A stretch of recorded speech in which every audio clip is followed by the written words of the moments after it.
Question 2. Expand binomials 2x plus 3 times 5x minus 3.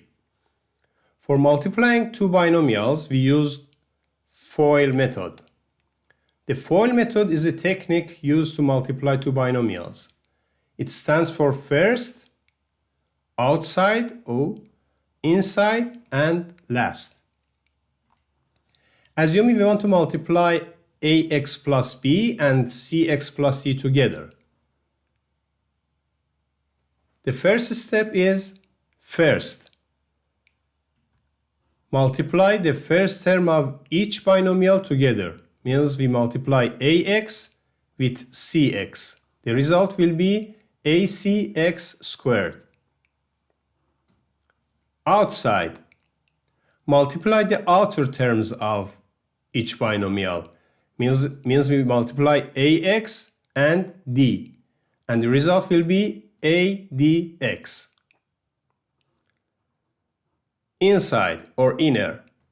Multiply the inner terms of each binomial. Means we multiply b by cx. And the result will be bcx.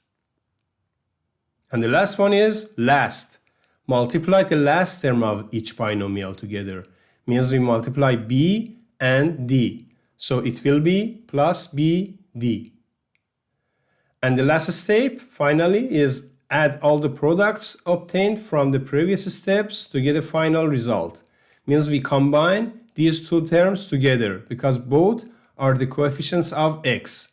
And the result will be acx squared plus ad plus bc times x plus bd.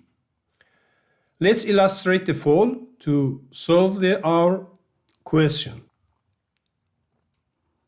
2x plus 3 times 5x minus 3. First, we multiply 2x and 5x. The result will be 10x squared. Outside, we multiply 2x by 3. Will be minus 6x.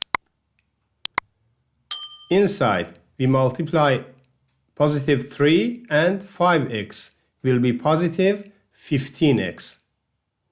And the last, we multiply positive 3 by negative 3. And it will be negative 9. Now we combine negative 6x and positive 15x. And the result will be 10x squared plus 9x minus 9.